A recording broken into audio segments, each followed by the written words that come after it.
il y avait pour le Niger cette double posture, la solidarité avec le Mali, mais le maintien des liens avec l'Algérie au regard des enjeux importants. Parce que le Niger et l'Algérie sont dans une discussion avancée sur l'exploitation de deux permis pétroliers qu'on appelle CAFRA 1 et Mmh. CAFRA 2. Et la Sonatra, la société algérienne des hydrocarbures, la puissante Sonatra, dois-je dire, a eu ce permis au Niger. Elle a fait de la prospection et les résultats sont prometteurs. C'est dans le nord, du C'est du dans le Niger, nord du hein. Niger, vers la frontière avec l'Algérie. Et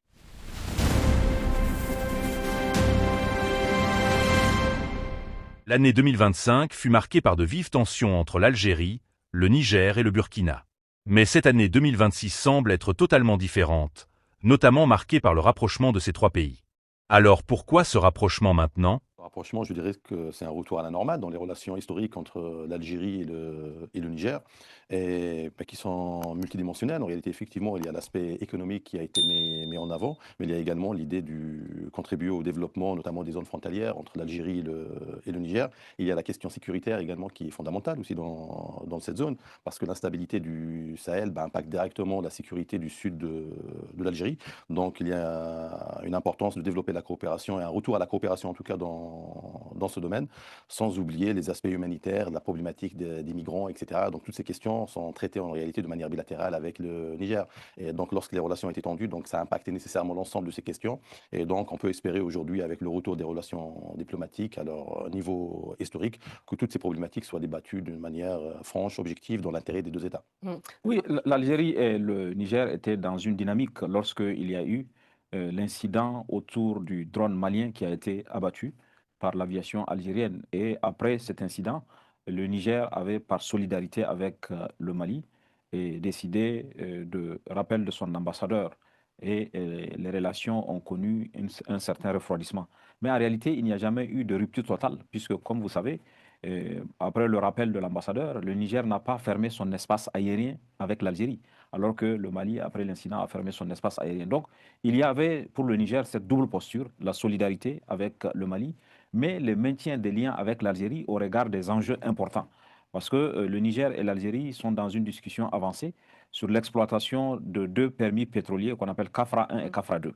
Et la Sonatra, la société algérienne des hydrocarbures, la puissante Sonatra, dois-je dire, a eu ce permis au Niger. Elle a fait de la prospection et les résultats sont prometteurs. C'est dans le nord, C'est du dans le Niger, nord du hein. Niger, vers la frontière avec l'Algérie. Et l'avantage de cette recherche pétrolière, c'est que le projet va permettre de connecter le pétrole nigérien directement au pétrole algérien, ce qui permet au Niger d'avoir à construire un autre pipeline. Donc il y a ce projet structurant qui était déjà en discussion. Il y a maintenant la position géographique du Niger, puisque le corridor qu'on veut construire de Lagos à Alger ne peut passer que par le Niger. Et c'est le plus court s'il passe par le Niger. Et à la fois, ça permet à l'Algérie d'avoir un accès sur la façade atlantique du côté de l'Afrique subsaharienne, mais ça permet aussi au Niger de se désenclaver, d'être désenclavé par cette transsaharienne qui était en construction. Et puis, il y a aussi le fameux gazoduc transsaharien qui va traverser le Niger pour arriver en Algérie et apporter de l'énergie à l'Occident. Donc, à côté de ça,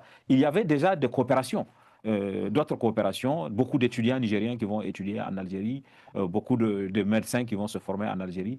Et quand on regarde un peu le relevé de conclusion de la visite du président Tchani à Alger, on voit qu'il y a eu beaucoup de projets, y compris dans le domaine de l'éducation. Il y aura un lycée professionnel dans le domaine de la santé, une clinique à Agadez, dans le domaine aussi du désenclavement, parce que l'Algérie entend accompagner le Niger pour construire un port-soc à Agadez. Ça, je pense que ça va changer toute l'architecture, toute l'économie de cette sous-région. Et il y a aussi, sans doute, puisqu'il est prévu que après le mois de Ramadan, c'est-à-dire vers la mi-mars ou début Mmh. avril, il est prévu que la commission mixte entre les deux pays se réunisse pour Alors justement, c'est opérationnaliser ça. les accords. Opérationnaliser notamment le projet de construction, du gazoduc le transsaharien, hein, qui doit donc traverser, le territoire, nigérien, permettre l'acheminement du gaz naturel, en provenance du Nigeria vers l'Europe, donc en passant par le Niger et l'Algérie. On va voir le tracé dans un instant.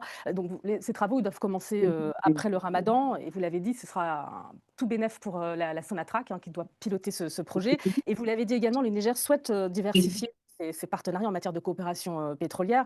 Il y a des tensions, actuellement avec, la Chine, sur le pipeline en lien avec le Bénin, des tensions avec le Bénin, c'est le bloc d'Agadem. Donc pourquoi pas tenter finalement du côté d'Alger pour valoriser le potentiel pétrolier dans le nord cette fois. Et en échange, on se rend compte que finalement Alger peut-être obtient des avancées en ce qui concerne ce transsaharien. Donc c'est un échange de bons procédés. Oui, de toute façon, le projet du Transsaharien, c'est un projet très ancien, il ne date pas d'aujourd'hui. Donc, sa concrétisation est dans l'intérêt de l'ensemble des États de la région, que ce soit l'Algérie, le Niger et le Nigeria, bien évidemment, et également les potentiels acheteurs, notamment les pays européens. Et donc, effectivement, le président de la République algérienne a annoncé officiellement que le début des travaux allait intervenir directement après le mois de Ramadan, donc dans un mois pratiquement. Et maintenant, il y a plusieurs défis, effectivement, qu'il faut relever pour la concrétisation de ce projet. Il y a l'aspect financier, et bon, en principe, l'Algérie va s'en charger, en tout cas, va contribuer fortement à la réalisation de cette partie, parce qu'il ne faut pas oublier que la partie algérienne est pratiquement déjà disponible, parce que l'Algérie a déjà son propre réseau de gazoducs, le Nigeria a également son propre réseau de gazoducs, donc il manque que la partie du Niger. Et donc en termes de coûts, ça sera beaucoup plus limité que d'autres projets qui ont été annoncés dans la zone, et ça va permettre également, comme vous l'avez dit, au Niger également de développer et de garantir sa propre souveraineté énergétique, effectivement en développant d'abord ses propres ressources sur le plan local, mais en étant partie de ce projet du gazoduc transsaharien. Il va recevoir également des dividendes. Je veux dire, des locaux vont se former également à l'exploitation et à la réalisation de ce type de projet. Donc ça ne peut que jouer en faveur du développement du Niger sur le long terme. Oui, je crois que il y a un contexte international qui est favorable à l'accélération. L'Europe, par exemple, qui est très demandeuse en énergie, cherche à contourner sa dépendance avec la Russie. Et elle a déjà elle a déjà fait des contrats avec d'autres parties du monde.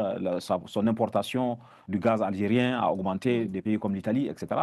Et dans ce contexte-là, justement, ce projet de gaz transsaharien qui passe par le Niger devient stratégique. Pour le Niger, il y a une exploitation pétrolière ancienne depuis 2011 avec la Chine sur le bloc d'Ogadem qui est au sud-est vers la frontière avec le Tchad et la Libye. Et maintenant, qui a permis, avec une augmentation, si les choses ne s'étaient pas gâtées avec le Bénin, le Niger allait exporter 120 000 barils de pétrole par jour. La production, c'est 120 000 barils de pétrole. Donc, avec le permis de Kafra, on attend là aussi une augmentation. Pour le Niger, arriver environ à 300 000 barils de pétrole par jour, ça fait des recettes importantes, surtout face aux défis que l'on connaît, le défi aujourd'hui de développement que le pays connaît. Le Niger, quand même, c'est un vaste pays, ce n'est pas encore l'Algérie, mais c'est 1 260 000. Et puis ça met la pression aussi sur le Bénin d'une certaine manière. Et aussi en termes de démographie. La démographie est très dynamique au Niger. On est maintenant 27 millions de personnes. On va arriver à 50 millions. Donc il y a tous ces enjeux-là qui font que le Niger regarde avec beaucoup d'intérêt. Et pour l'Algérie, c'est fondamental également parce que ça lui permet de renforcer sa place d'acteur stratégique sur le plan de fournisseur d'énergie pour l'Europe. L'Algérie, le Burkina et le Niger ont tout à gagner à se rapprocher. Mais ce changement ne sera-t-il pas considéré comme une trahison par le Mali ?